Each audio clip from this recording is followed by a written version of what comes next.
I'm Andrew Henderson, back for another edition of Nomad Capitalist, where we talk about the human side of global citizenship. Beyond the tax strategies, beyond the second passports, we talk about what it really takes, what's really involved as a person on an emotional level to live the nomad capitalist lifestyle.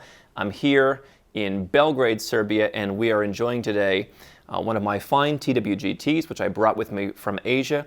Remember, they're not a sponsor, I'm just a fan.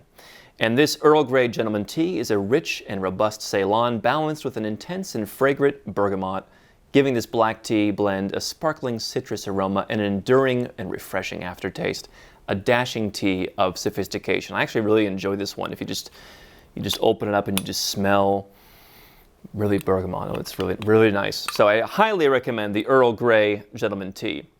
Now, I want to talk about a question that a gentleman named John wrote in about regarding how to live the nomad capitalist lifestyle without moving. John's question is, I would love to be a nomad capitalist, but I'm a medical student in Brazil, and I can't be a nomad capitalist because I either need to give up my career or go to another country and go through a long process of revalidating my degree. What would you recommend for me to do? This is a very interesting question for me because I've been in that situation in my own household. Mrs. H, my wife, is a doctor in Russia. She studied in Moscow and became a doctor. And when we met, I said, I live the lifestyle that I do, and we should discuss if that works for you. And she had told me that some people in Russia, doctors, are interested in going and living in Prague, for example, because in the Czech Republic, Czechia, you can more easily validate your degree, from what she said. But it is very difficult in many cases to validate a degree. I know that in the US, I think there's maybe more opportunities to do that, but for a lot of countries, it's very difficult. I also know, because we've worked this year with an incredible number of doctors, from dentists and orthodontists to weight loss and internal medicine, all kinds of doctors. I mean, something like 12% of everyone we've worked with this year is a doctor. And so I've seen what they've been dealing with. But first, I want to analyze your question. I can't leave Brazil. Robert Kiyosaki, who's our keynote speaker at Nomad Capitalist Live, has this to say about can't. The power of can't. The word can't makes strong people weak, blinds people who can see, saddens happy people, turns brave people into cowards, robs the genius of their brilliance, causes rich people to think poorly, and limits the achievements of the great person that lives inside us all. From the human perspective of this, I think it's really important that words matter. And I think there's so many examples of that whenever you're creating your own nomad capitalist plan. But if you say you can't move, I would challenge that. Now, you can't move potentially and be a doctor without doing a lot of work. Could you move and be a doctor somewhere else? Sure, if you thought that your country was in turmoil, or you thought it was the next Venezuela, or you thought your life was in danger, or you just really hated the place, and you just realized that at 20 years old, or you would do what it takes. You should, because I think that so much of this journey is about being happy. I know firsthand what it's like to be in a country and not personally feel happy there, and also to happen to think that it's going in the wrong direction. And so I wouldn't invest more time, because you know what? I should have gotten out earlier too. I don't look back with regret, because here I am and I've accomplished everything I wanted to accomplish, but I should have done it earlier. And there was a sense of fear. There was a sense of, I'm not sure I can do that. So you can go. I'll also tell you this. I have a number of doctors right now who have started businesses. Some are related to medicine in some way. Others are not at all. They've just said, you know what? We're not doctors anymore. And these people are all making 7-figure incomes. One of them is making an 8-figure income. And they are not practicing medicine. And so in this day and age, by the way, one of them is not from the Western world. So it's not as if, all the Canadians have all the advantages. We have people from Morocco, from Egypt, from Mexico, from China, from all over the place who have built big businesses. They did not inherit money. They didn't have any connections. So whether you're in Brazil or anywhere else, you can do it. You can build, also Lithuania, people in Serbia. you can build a business and you can make money. And so can't may not be your exact version of what you were imagining that you would do, but there's a possibility you could do something different, or maybe you just set yourself back a little bit.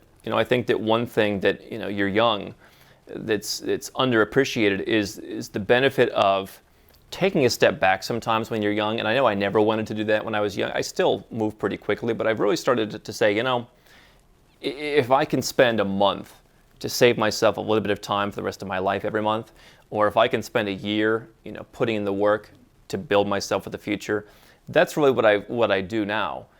I'm building a network of places where I can live, and that's work. And it seems like it's a never-ending project.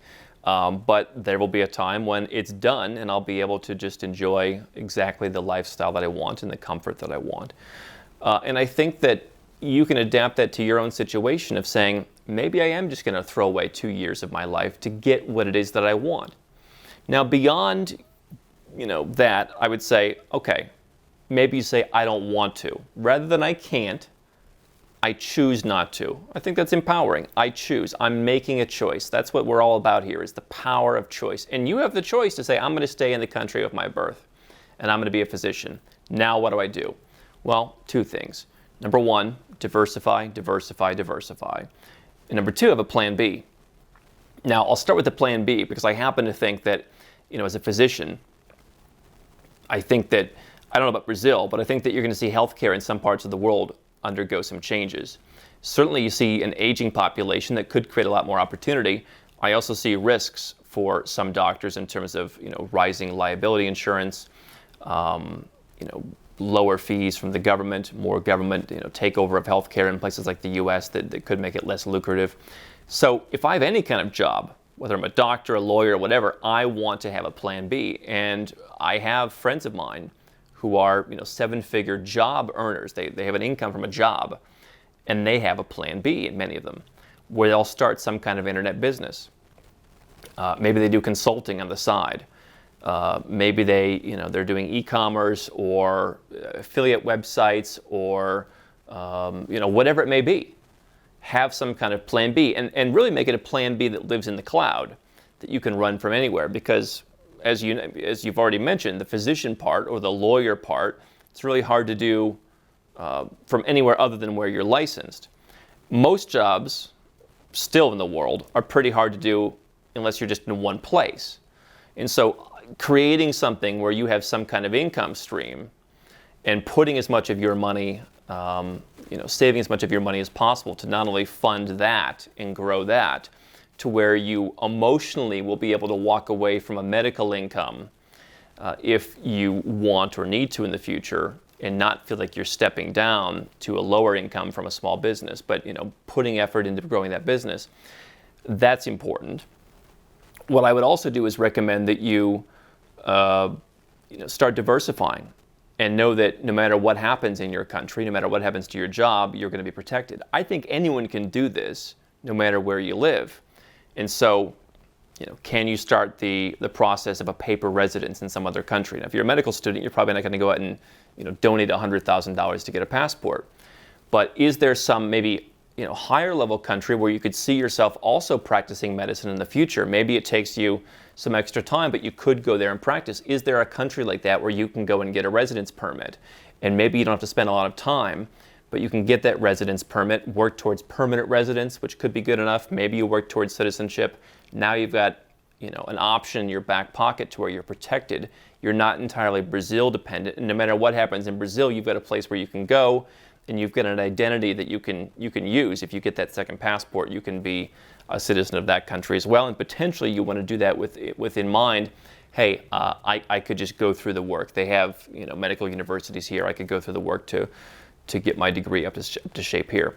So that's a question that maybe involves figuring out which countries Brazil works best with. In the case of Brazil, you might look at Portugal and the ability to naturalize there. You already have the language.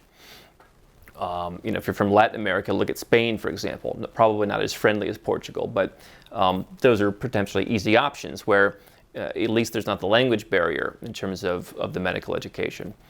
And so beyond that, Can you open bank accounts overseas? Can you make investments overseas? If something happens in Brazil and your income goes down, and it's a macroeconomic issue, you want to have money in other economies. You want to have money in other currencies. And so, finding investments around the world that are suitable, and perhaps you have an asset allocation plan where you put 1/3 of your money into the business and 1/3 of the money into real estate somewhere else and 1/3 of the money into cash. I have a mentor, that's his allocation. And the cash could be, liquid stocks, index funds, that kind of thing. If you're Brazilian and you're not a U.S. person, make sure you're careful with the estate tax issues in the U.S. if you're investing in U.S. equities or real estate. But cash could be precious metals vaulted somewhere. It could be, some kind of liquid funds, like in a stock market, a bond fund, whatever. It could be cash in a bank account. So I would start creating that infrastructure. And to go back to the original point of can't, I can't leave. I think one of the reasons why people can't leave is because they don't know what it's like. And so it's not even that they choose not to. They might like to, they might like the idea, but they're scared. This is one reason why I say if you're going to put together a plan B, I think buying a piece of real estate somewhere and finishing it up is not a bad idea if you can afford that. Because let's say you have a residence permit in Portugal, just because we mentioned that. Let's say you're a golden visa holder in Portugal. Having a home that's just sitting there waiting for you isn't the worst thing to have, because now you'll go and stay in that home. You'll sleep in the bed. You'll make coffee in the kitchen in the morning. You'll get comfortable with it. And then when it comes time, when whatever the conditions are, whether it's the country is getting worse where you live, the taxes are getting worse where you live, or you just want to move, you're going to have already solved one of those hurdles of emotionally knowing that you have a place to go that's comfortable. And it's not going to be, holy cow, we need to figure out where we're going to live. It's going to be in a hotel, and how's it going to work, and what's going to go on. It's probably going to suck, and what about the internet, what about this? You're already going to know all that. And so I think in the same way, if the thought is, I can't leave, I don't want to leave, while having that bank account somewhere else that potentially you travel to open it, maybe it's just a small bank account. Maybe you go to Georgia, maybe in your part of the world you go to Ecuador, Panama potentially, and you open that bank account. Well, now you're seeing that other place. And there's, I think, really a psychological trigger where I have something in Panama, it's working for me, and there's a thing where, okay, now Panama's better than I thought. People who never would have gone to Georgia before they heard about it here, go to Georgia, they open a bank account, and then they can go online from their home and they can see their money in the bank. They can go to the ATM, they can take out cash, and like, oh yeah, that works just the same as here. And it starts to break down the barriers of can't.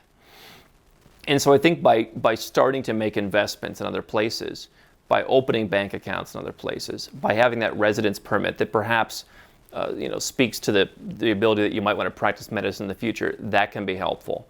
And then start some kind of business on the side. It doesn't have to be tax optimized to begin with. If it's a side hustle, certainly if you have the money to tax optimize it, you can. But if you're living in Brazil, that business is generally going to be taxed in Brazil. So I wouldn't really go through a lot of hassle up front. But if you get yourself situated overseas to where you have a greater comfort level than you do now, and you build up an income stream from another business that at least you could live on to the standard that you would want to live on. Maybe it's not as high as a medical income, but at least it's a good standard of living, and you could go live somewhere else, you could pay less tax, maybe it would be kind of the equivalent. I think that's when you start to get comfortable. And there may be a point when you say, I don't want to be in medicine. Now, obviously, some doctors, they like practicing medicine, and they just want to help people, and so that's great.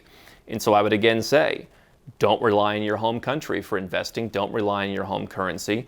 Don't rely on just one passport, because you never know when things would change. But I think that the psychology of can't can be broken down by really analyzing what is it that you can't do, and how do I break that down by gradually doing more things and creating things.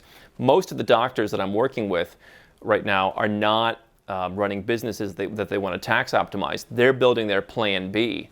And what they're focused on is making sure that if something happens, or simply when they want to retire, they're not going to make excuses. They're going to be ready to pull the trigger. And there's an acclimation period that I think you can build while you're young, even if it means being a little patient, even if it means slowing down a little bit and dealing with some nonsense.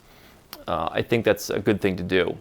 How can Nomad Capitalist help you? 4 ways. Number 1, subscribe to our channel and click the notification bell to make sure you get our new video every day. Number 2, get a copy of Nomad Capitalist, the book. You'll learn a lot of my personal experiences over a dozen years of studying this stuff, as well as exactly some of the strategies that you can use to build your Nomad Capitalist plan. Number 3, if you're not sure where to start, but you want to come and learn from my team and I, you want to come and mingle with like-minded people, learn more about our live conference, Nomad Capitalist Live. It's coming up soon. And number 4, if you want some help right now because you've got a burning issue, you need something solved, you want to lower your taxes, get a second passport, or build the Nomad Capitalist lifestyle of your dreams, go to nomadcapitalist.com and click on Become a Client.